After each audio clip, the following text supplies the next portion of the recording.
basta daw natuto. And for sure, itong dalawang teams na nakikita natin ay maraming natutunan sa tatlong matches na kanilang dinaanan at kanilang ginapian. So ngayon napapasok na tayo. Gusto ko muna pag-usapan, Joshi Cakes, no, itong si Sean Welcome at itong to Mobile kanyang Legends. katapat. Paano ba ang magiging laro dito? Super Prince versus Sean. Kimi against the Joshin, you would give the advantage to Kimi. Mas mabilis siyang makakaikot as well as yung damage output niya is enough to harass ang isang Joshin as early as this. So, may kita mo na kayang maglalim at kayang pumalag mission sa harasan sa 1v1. Even make it a 2v2, may advantage pa rin naman sila dahil knowing na Kalea to yung heal na magagamit sa Search of Life, it's still good. They in fact will get this Little Wanderer. Maagang contest yun for Twisted Minds. Pero yun kasi yung strength din talaga ng lineup eh. They are on its Lancelot. Tsaka dapat pag ganitong klaseng combo meron ka, dapat matapang ka eh. Ayan na, papasok din at masyado matapang ata si Sean. Pero may naipit si Brusco. Si Brusco ang kanilang kakarnihin pero naroon naman sa likuran niya si Super Friends para hindi tuluyang maka-free hit sa likod si Sean. Sa kabilang banda naman, si Lanzo at itong si Kirk. Nakita natin kanina dun sa draft na may mga pin-priority din ni Hero na tinanggal, no, para dito kay Lanzo. Inalis yung Povius, inalis yung Uranus. Pero ngayon ay magsisimula na rin. Actually, 30 segundo para doon sa unang pagong ng laban. Para bang may big rotation na pinaplano dito at sa baba. Papunta sila sa XP. XP. Diba pinag-usapan natin kanina na we would expect a lot of rotations dun sa gold lane. Pero mukhang si King Kong pa nga yung unang iikot doon. Connecta yung Shadow. Kumapit, Shadow Kill na putol! Yun lang. Beautiful timing for the flicker sa may mid lane. May pressure din na ginagawa mga kaibigan dito. Yung dalawang kupunan. Well, the flicker out kay Kaloy. Mabubuhay pa rin naman. Kahit naghihingalo pero saktong-sakto yung pwesto ng kupunan ng Twisted Minds para kuhanin itong unang pagong. Buti na lang may surge of life. outlay. Pero hindi pa tapos ang nagaganap. Pinawian at pinalikan pa ni King Kong. Grabe naman. Hindi tumigil itong si King Kong na makuha. Itong si Nosha. Level of commitment na rin, knowing na masyado na siyang nagbigay ng effort dun sa gold lane. So, malabo na makahakol pa siya dun sa turtle. That's why nagstay na lang siya doon and hintay niya na wala nang flicker. Yung Beatrix doon sa first attempt, come second attempt, doon na natapos ang buhay ng Beatrix. And that was a good trade na kinuha ng Onyx Philippines. Pero we have to commend Twisted Minds na hindi ganun naging kadali yung ginawa doon ni King Kong sa top lane. Tumagal pa. Muntikan pa na hindi mamatay doon yung Beatrix at wala silang makuha ang trade at all. Pinaka-worry mo lang doon kasi nalugi na kagad itong si Nosha. Not sure kung meron ba siyang mga na-miss na minion doon. Pero kung titingnan natin para sa Infinix in-game equipment, Elegant Gem para dito kay Super Friends. Isa naman talaga to sa mga go-to ng isang ng Zushin, no? Habol mo talaga doon yung mana regen, yun lang. Kahit yun lang, pwede ubuin yung buong COD o yung Clock of Destiny. Hindi tumama yung Renazabating from Nosha. Papunta si Nosha, I guess, onto a BOD, yung lumang Beatrix na item choices. Kasi mostly yung mga nakikita kong Beatrix ngayon, even onto RGs, yung attack speed Bea. Nagbago na talaga no? Yeah, lalo na may Hayabusa dito. So, yung DPS type, yung mga lifesteals type, hindi gumagana. Plus, you can maximize the BOD kasi may Kalia sila. So, Bennett's Rage, auto burst. Yun nga yung pinaka-importante dito. Kaya sabi niya, sige, puhunan na natin pure damage. Kasi ito, subok na to, tried and tested na to. Beatrix and Kalea, isa to sa mga pinang-sub nila sa Kaja, sa Franco. Di ba dati may mga carry pa nga. Pero ito kasi instant pre at ang laki ng nasasakop na posisyon kapag binibitawan nila yung combo na yan. Taas kasi ng area of effect ng Bennett's Rage. Mainly yun yung ginagamit na combo. There goes the ulti. Pero nakuha ni Sensu ito Papalag naman ang kupunan ng Onyx into sa post-turtle fight. Hindi naman gumawa ang Twisted Mind. So, disiplina pa rin after every objective. So, ikalawang pagong na makukuha dito ng Twisted Minds. At nag-try mo. Wait! Nusok Paul with the final slash, but Kirk is gonna be taken down.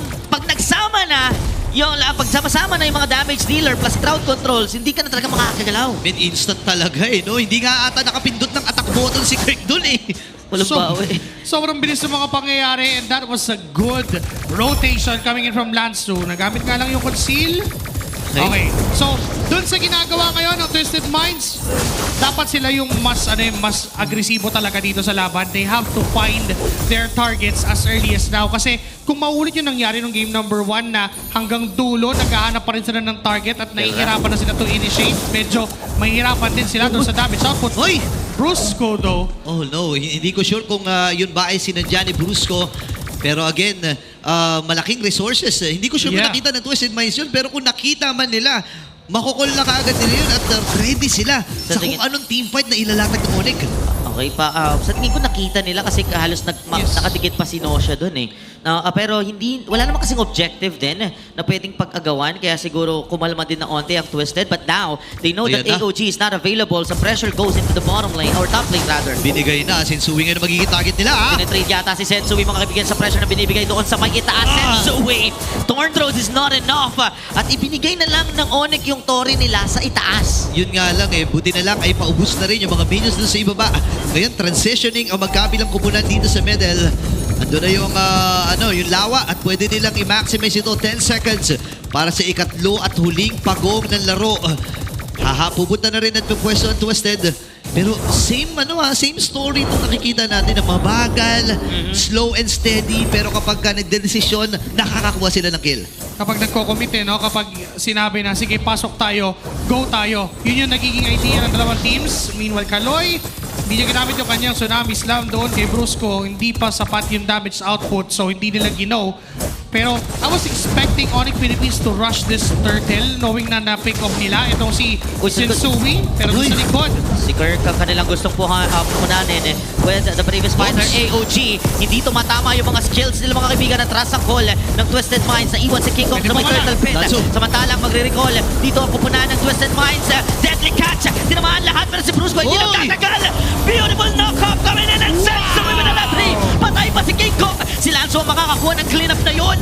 At walang magawa ang Onyx Philippines. Nangibabaw na naman ang instinct dito ni Sensui pero di pa pala tapos ha. May part 2 daw na bakbakan at hindi nila pauuwiin, bubuhayin si Kirk. Grabe, sobrang tindi na naging aksyon na iyon and Twisted Minds. Tatlong pagungan nakuha nila. All started with the push and pull na ginawa ng Twisted Minds. They wanted to back away nung nag-i-initiate ang Onyx Philippines. Pero they have enough kits para makalapit muli. This is an Arlot from Lanzo na isang vengeance stack lang yung kailangan niya. Makakatawid na siya papunta doon sa turtle. Dagdag mo pa yung talon na nanggaling kay Kaloy with that second skill plus the flicker. Enough yun para makakuha ng space at makalapit si Sensui.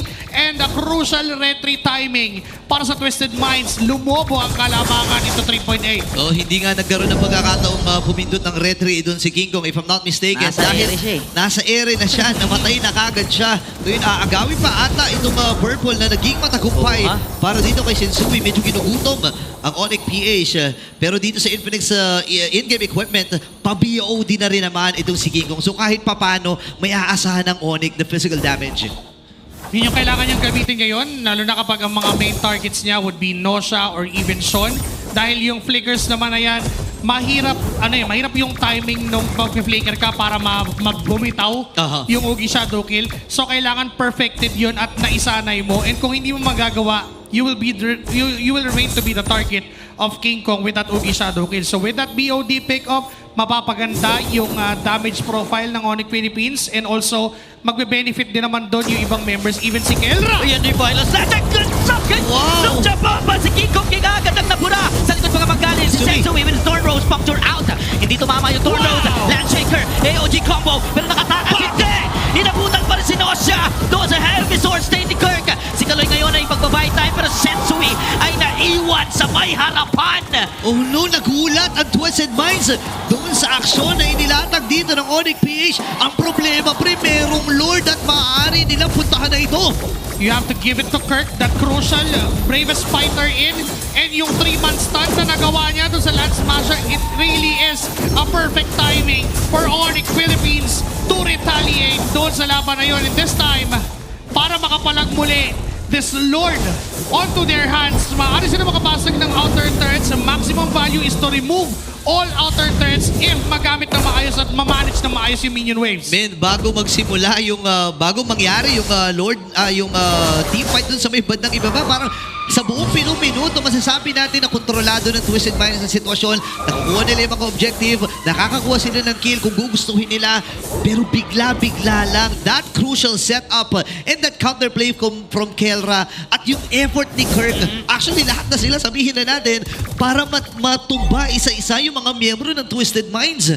Biruin mo, ramdam natin yung damage ng Bennett's Rage kanina eh. Pero Yeah. may ano rin eh, maganda rin yung pwesto kasi ng Onyx Philippines kasi katabi nila yung kanilang inner turret.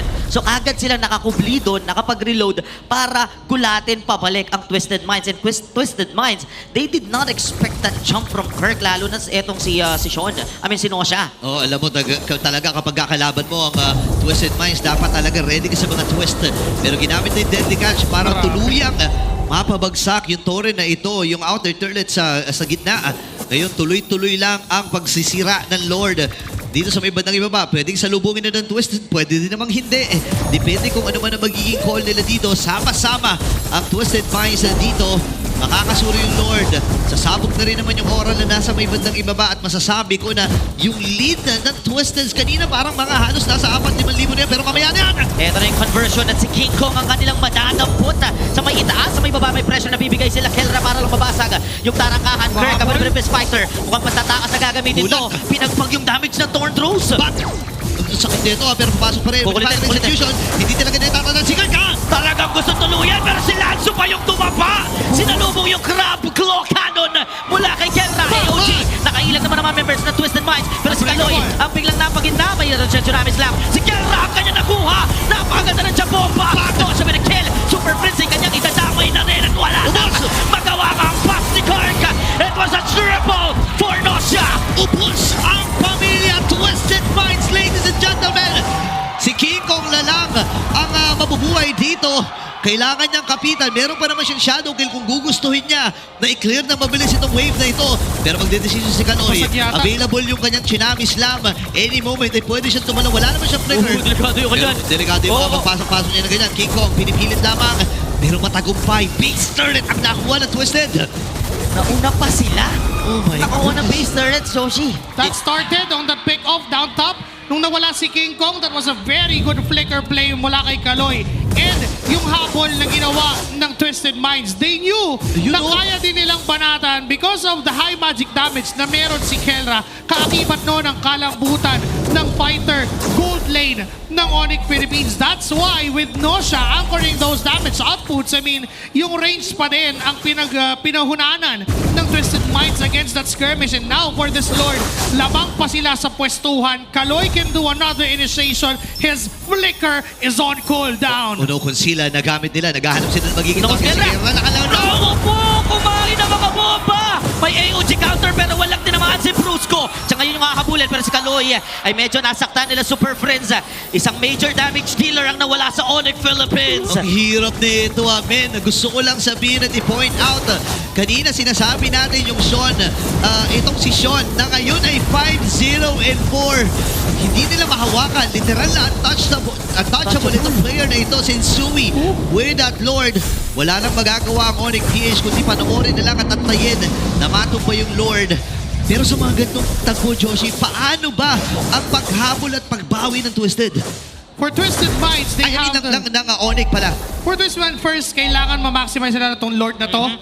Fully para mabawi nila yung early game na nawala sa kanila during that 12 minutes na nagdaan. For Onyx Philippines naman, para makabawi sila out of this turntable na ginawa ng Twisted Minds, they have to be ready doon sa pick-off. Specifically, si King Kong or even si Kelra. Now na naka-cool down yung kanyang Purify, he could be an option for the side of Twisted Minds. The Lord will be easily bursted down.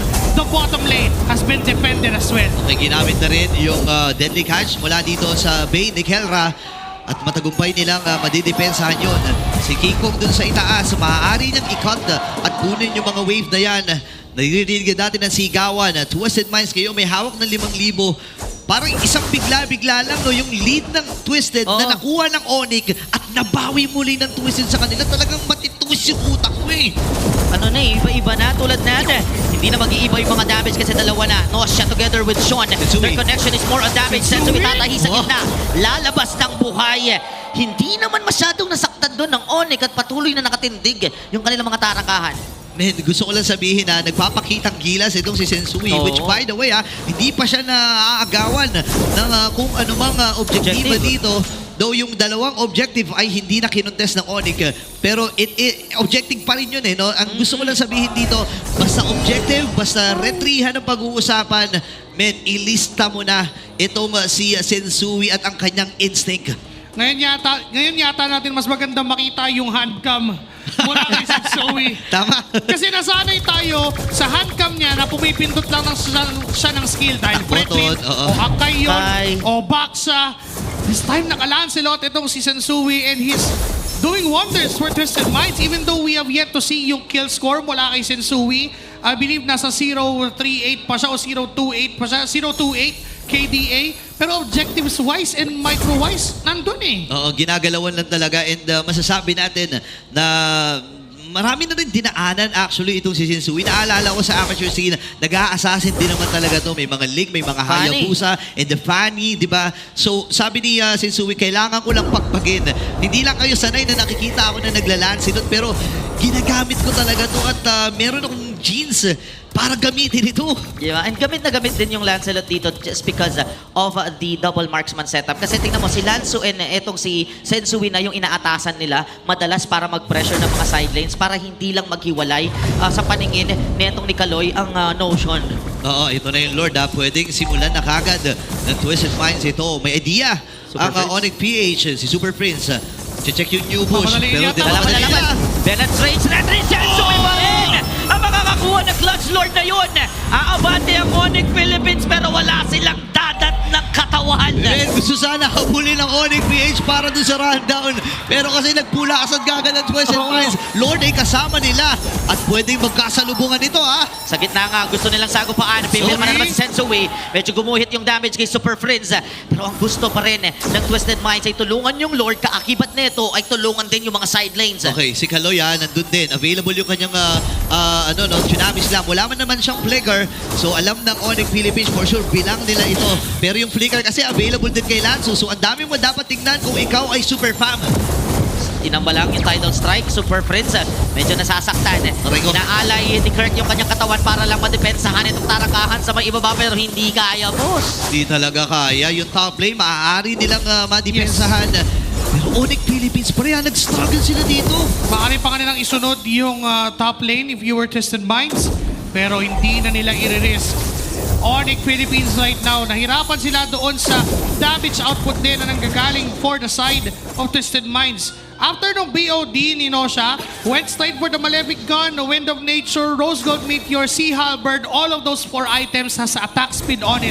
Kaya naman nakikita natin na kapag nagsimula si Nosha na banata ng mga members dito ng Onyx Philippines, dire-diretso nang bumababa yung buhay. Ang sakit. Oo. Lalo na mahirapan si Kirk at saka si King Kong na bruskuhin to sa backline kasi naka-Wind of Nature na rin. Oo So nga. may ability siyang mga outplay plus attack speed nga with the BOT with the single Nibiru while activating the Wind of Nature, kaya kanyang patayin. Oo, mabilis talaga tumunaw itong si Nosha. Again, familiar naman ng Onyx Philippines dito sa line of the Twisted Minds. Noong mga panahon na yon ay 9 lives pa sila. Onyx 9 lives. Nagkaharap din ito nung SEA Games qualifiers, Cebol qualifiers at nalaman nila na kaya talagang lumaban at pumalag nitong kupunan na ito. Nakikita natin kanina itong si Sean na isa sa mga highlight at ang kanyang misyon ngayon ay maputol ang win streak at madagdagan yung kanilang chance patungo sa playoffs. This time for Onyx Philippines, ang mission naman nila ay finally makasecure na ng playoff spot by winning the series. They are on a match point, pero this time sila ang kino-corner ng Twisted Minds. And because of the clear wave capabilities naman ng Onyx Philippines, hindi na problema yung punutong ng mga minion waves na dumadaan. There will come a time na yung items ay maglalang item na parehas yung dalawang teams.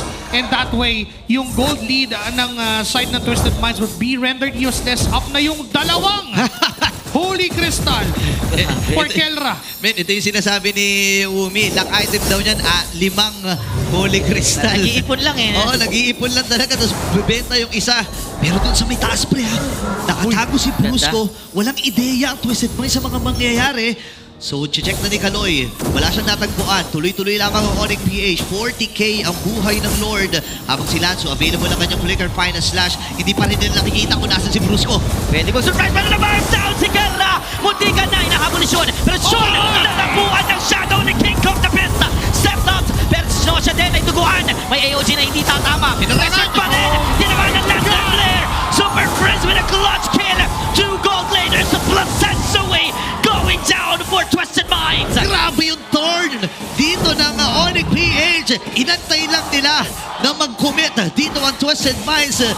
At si Sean ang nauna. It started with a failed attempt to shut down Kenra.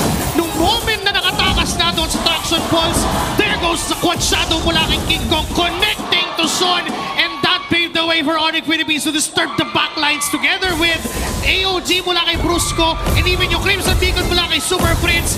I doubt na endable naman to. Magmukhang libreng Lord to for the side of Onyx Philippines. Oh my goodness, for the longest time na nakikita natin ang Twisted at Onyx na laban, napakaganda at ang linis na nagiging takbo nito para sa Twisted Minds. Pero biglaan lang, pumasok si King Kong, nag-try si Sean, napatayin itong si Kelra. Nagamit actually yung Purify para lang makasurvive.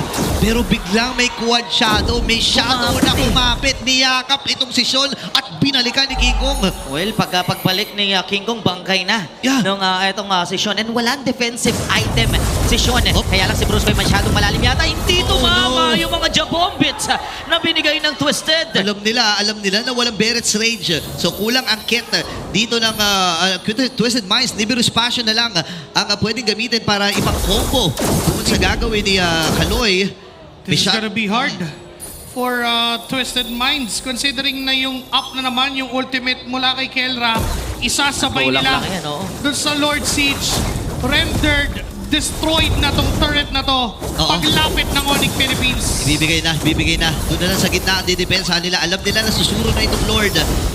Kung sila'y gagamitin, si Kelra at ang buko pa na Onyx, papasok na ata sa base, ha? Try to minimize the damage. Si Sensui yung napakagitna. Nandun yung mga jabomba pero nandun na sa base. Ang kapula ng Onyx Philippines pero si Kirk ang mapapatay. Nakaprihit sila Sean. Kasabay ni Nosha, bumabaril-baril. Mapapatras. Etong si Kelra, may iwan si Brusco. It's gonna be an emo pop. Ngayon si King Kong ay lalaban pa rin. Si Lanzo, magpapam yung kanyang immortality. Makaka-atras pa rin sa quad shadow sila King Kong.